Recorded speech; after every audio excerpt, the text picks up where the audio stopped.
back to the Tavern Between Dimensions, a monthly tabletop RPG podcast. Now, normally, this would be BYOB, but under a kind request from our guests, who aren't exactly number crunchers like the rest of us, we've decided to go into a happy hour. Now, you all met in a tavern. It's a good way to start any story, you know. There was a bartender with a big bushy beard and a big booming voice. This all sounds a bit tropey, and funnily enough, that's the topic of conversation we wanted to bring up. Yeah. Tropes. Yeah, we wanted to list out all the tropes that there exist in D&D and figure out what they are, why they exist, and how to replicate every single one. Every single one. Like, I hope you had no plans when you sat down to listen to this podcast, because those plans 4 are hours now long. over. Yeah. No, this is just going to be a tier list of the tropes, basically. Not quite that in reality, but we did want to discuss tropes and how particular ones have ended up being staples of the community of tabletop RPGs, and how some of them have even made their way into the mainstream. For instance, a particular trailer came out recently, which is filled with tropes. But yes, tabletop RPG tropes. Go. So you met in a tavern. That's the first one. That one is a... I think it'd be interesting to shine a spotlight on the newbies in the room and say which tropes have you been expecting coming into the D&D world? Yes. Like whether or not they've already been ticked off. But are there any tropes that you're 120% sure you're going to come across? I was gonna say like 2, but we've already come in contact with them, maybe in very strange ways, but we have very much come in contact with. Obviously, one of the trope being in a tavern, which came in a very unexpected way because it's a walking tavern. So subversion. But the tavern interaction, I thought that was going to be much more further into it, but actually, like, our first tavern interaction came quite quickly. I'm guessing meeting a dragon, or we're not fighting a dragon yet, but we've met a dragon. The game is called Dungeons and Dragons. So, yeah, you know. So kind of thinking we haven't been in a dungeon yet. That is the thing. Okay. Yeah. It's gonna happen. This time. We don't know what's in the tavern that we've not seen yet. So we could be a dungeon in the tavern, just not seen. Could be a dungeon-themed tavern.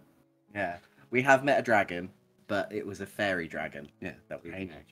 He was very small. He was very small, not that big. Counts the dragon.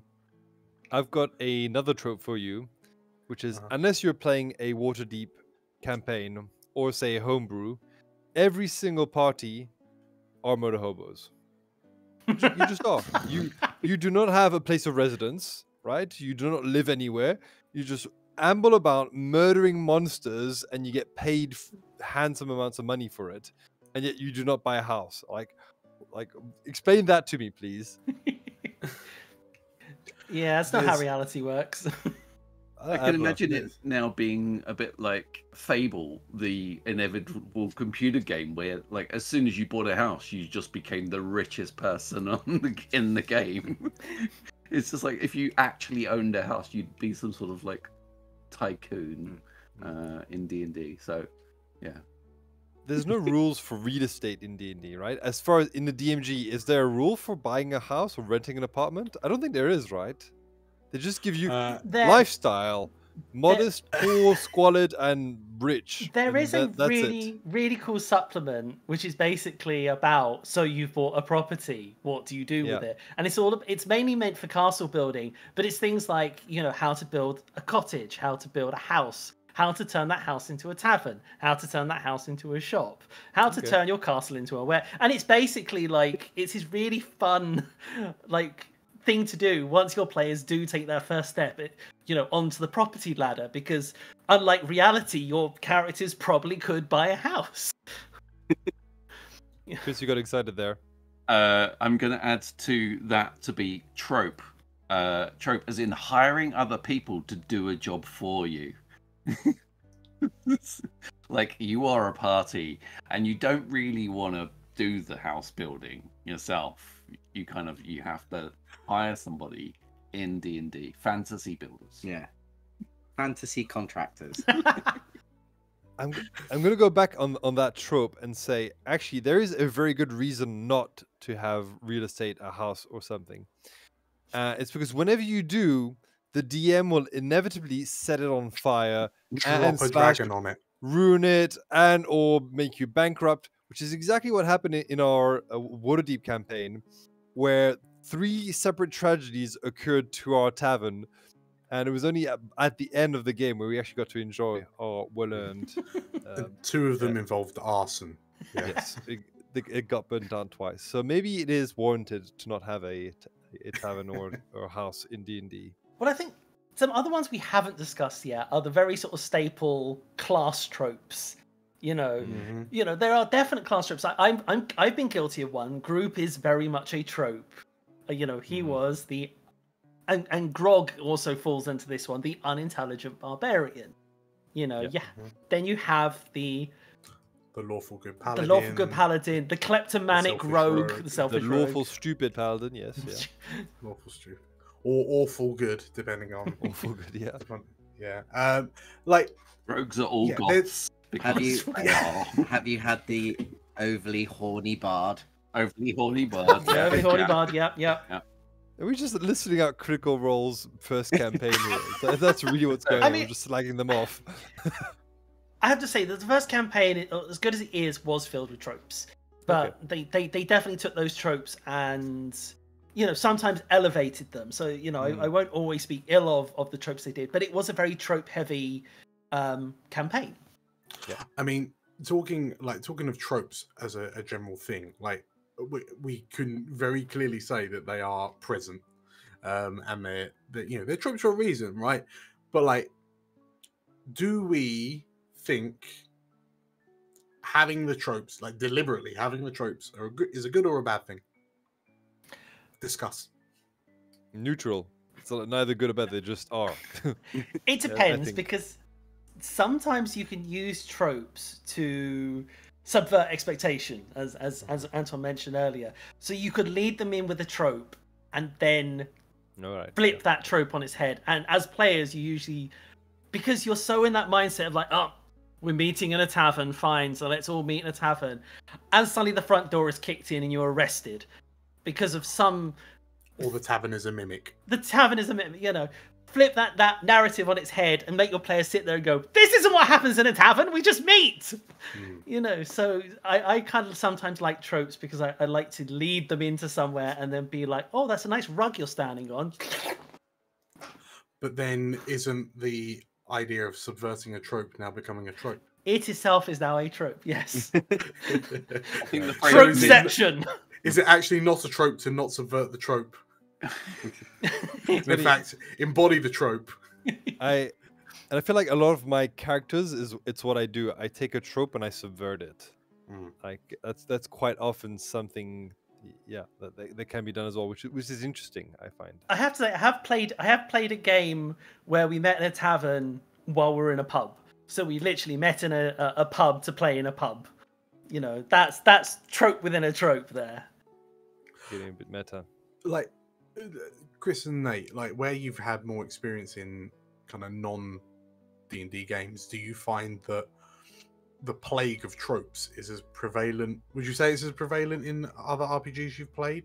Or do you find that maybe because they're big air commas here, less well known of, that you have to almost rely on tropes a bit more to give everyone greater common ground?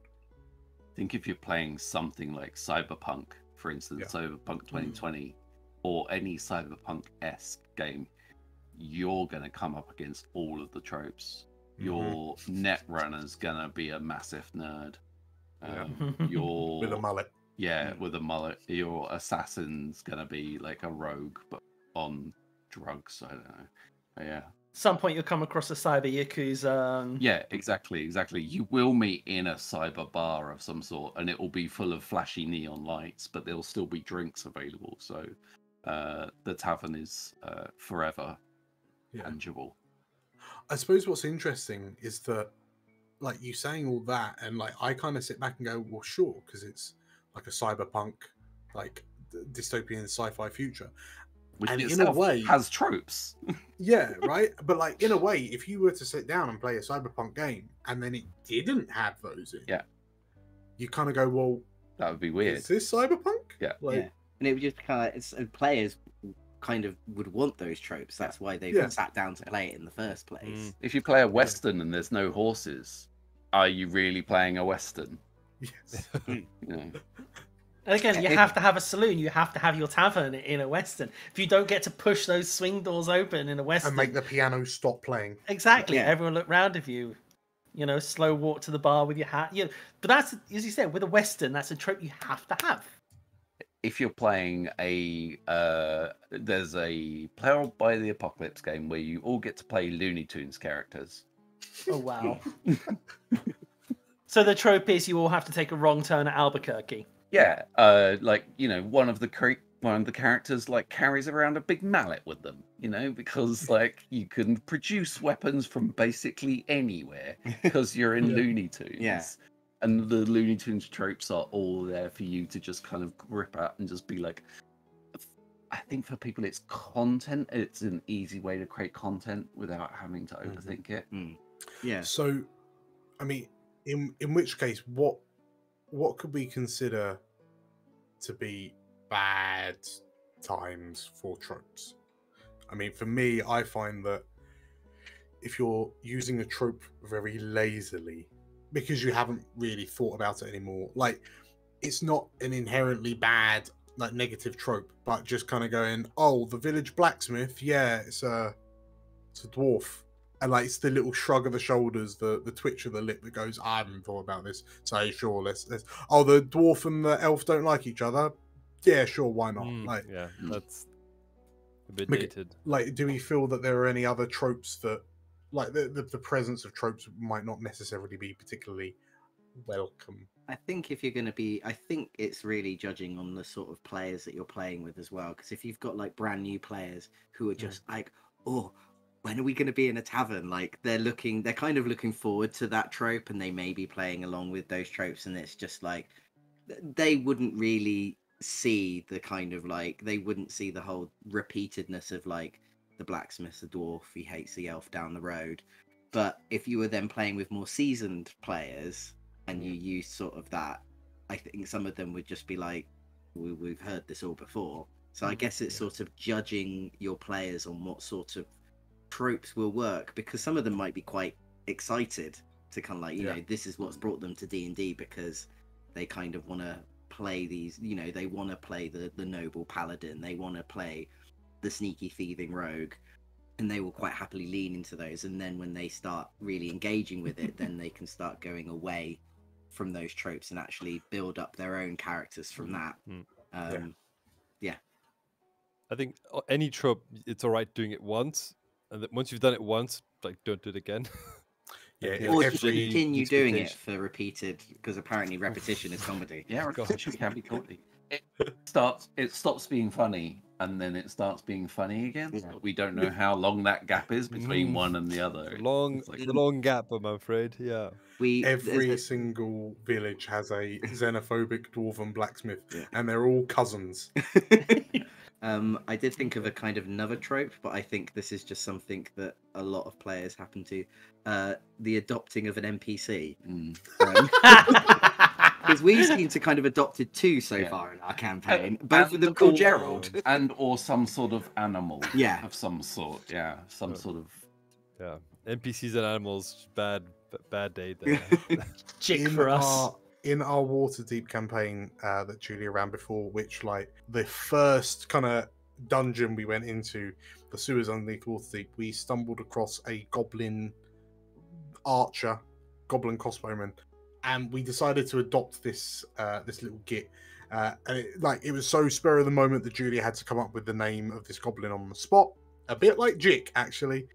And Zach became such an integral part of the campaign that I actually Hero Forge printed a model for him because we employed him to be one of the waiters in our tavern, in our inn. Definitely recruiting an NPC to join the cause is a D&D trope. Again, we go back to contractors. Yeah.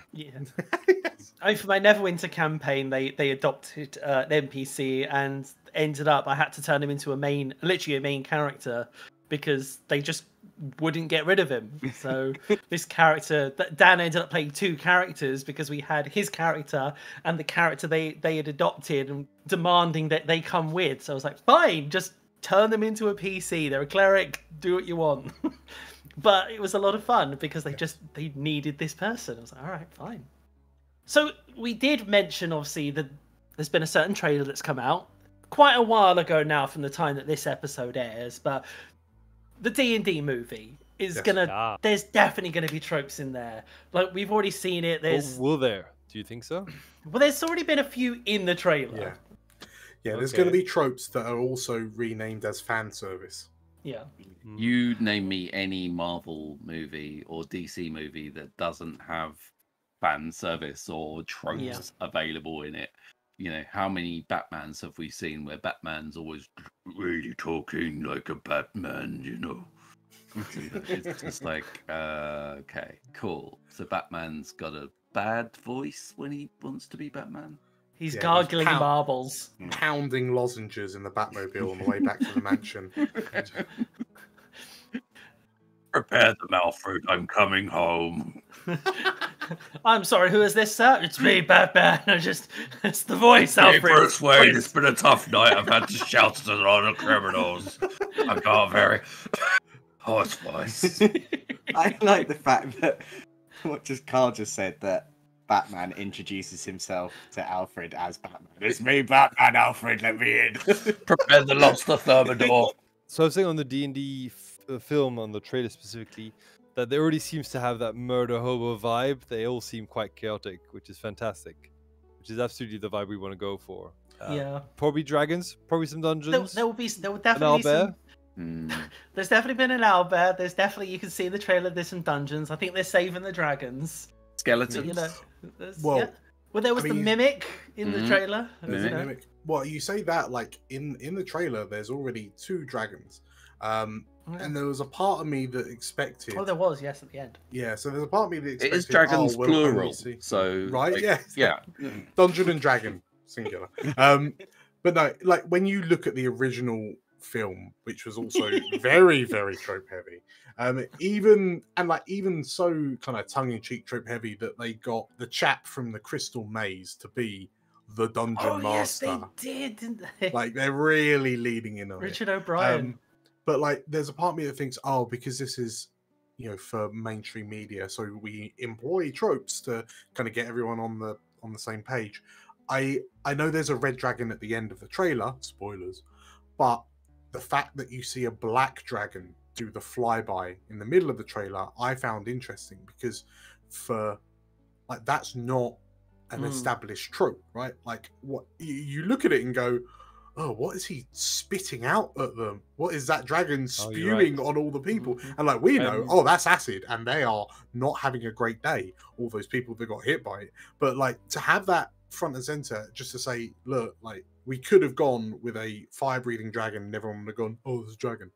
But it's kind of by not having that trope, in a sense, kind of generates that interest. Like, what is that? What is that dragon doing? I found that interesting. I wonder, in a way, sort of like with, I haven't seen the trailer myself, but with the dragons sort of spewing acid all over the place, they are trying to sort of move themselves away from like Game of Thrones, because obviously with that being dragons in there as well, I think they're trying to sort of kind of move it away, just kind of going, yeah, we know dragons can breathe fire, but these dragons, check them out. Yes. Yeah. I'm hoping the film is going to be more like Thor Ragnarok and less Game of Thrones. That's kind of the direction I'm hoping it'll go in. I feel it's more going to be like Detective Pikachu. That would be great.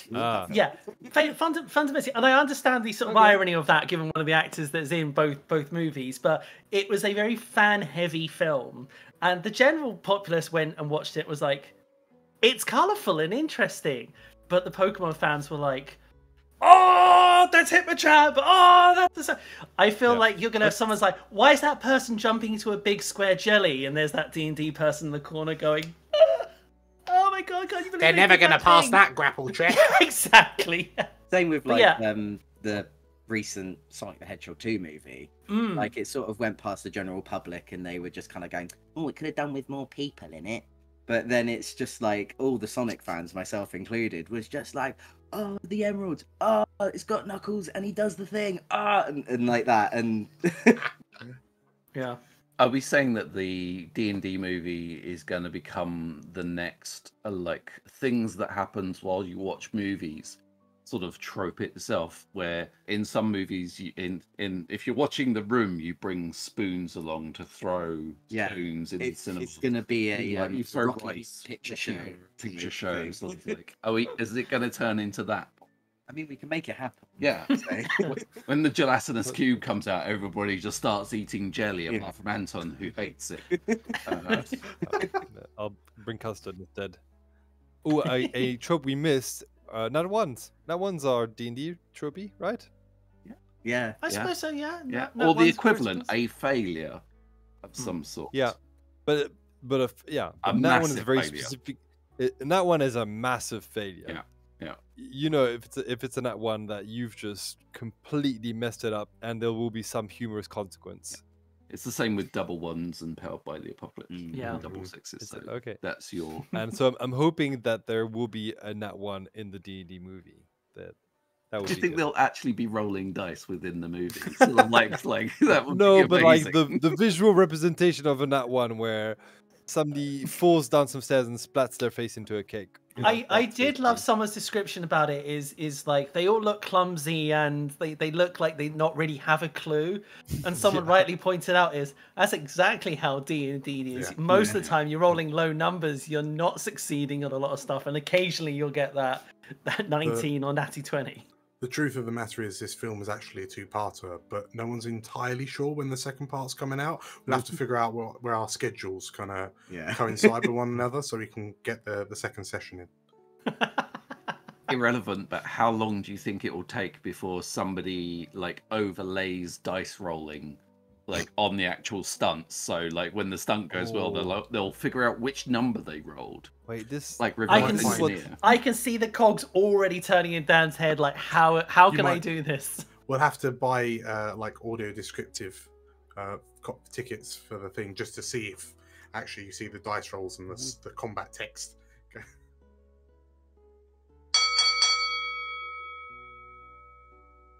Oh, well, that means it's last orders. So enjoy your drinks, as we'll be closing the tavern soon. Nate and Chris, it's been fantastic having you on. Thank you for your letter. I will ensure Dan gets it personally so he can frame it and remember the time he slighted you. I thought it was going to be a complaint of rant on with Anton. I'm very happy it's not. So That's still to come. We paid off a lot of clerics, so gotcha. that's why you've been working for no money in the tavern, because you're having to make up. Pay off my debt.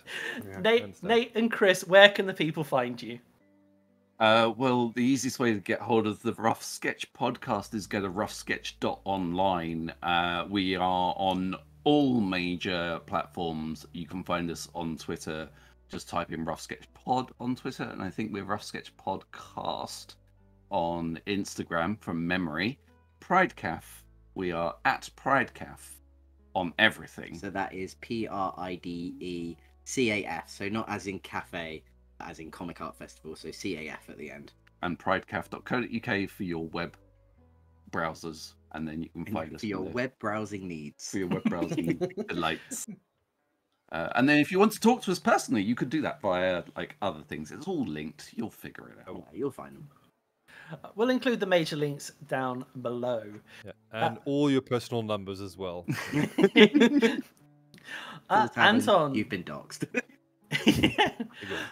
Anton, where can the people find you? I can be found on Twitter at TBD_Anton. You can @me, tweet me, and complain about your clerics. Dan, where can the people find yourself? So you can find me personally on Twitter at DMDanT. You can find me on Instagram at DMDMT. Or you can find us all on the Explorers of Elsewhere channel. If you search for Explorers of Elsewhere on YouTube, major podcast platforms, and keep up to date with all of the actual play games and other Tavern Between Dimensions videos that we release very, very regularly. Yes, we do. And you can find me at Group Stormbear. That's GROOP Stormbear. That's both Twitter and Instagram. And you can follow us here at the Tavern at Tavern Between on both Instagram and Twitter. Remember to like, comment, and subscribe to all these videos. Comment down below your favourite tropes as well. Once again, Nate and Chris, thank you for coming. You are always welcome back whenever you like. Thank you for having us. Yeah, it was very good. More than welcome. And for you, as you leave today, please be careful. All the dimensions seem to be lining up in a single line, and if the sun shines too brightly for them, it's a bit of a lens effect, so you could accidentally be set on fire. But with that, very toasty. With that, we shall see you next time. Such a strange outro. Bye, everyone. Right, if you're a Red Dragonborn, you're okay. Fire resistance is important. Thanks for watching. Release segments like this from the Tavern Between Dimensions every Friday here on the Explorers of Elsewhere channel. Otherwise, if you want to listen to the episode in full, you can check us out on Spotify and Amazon Music.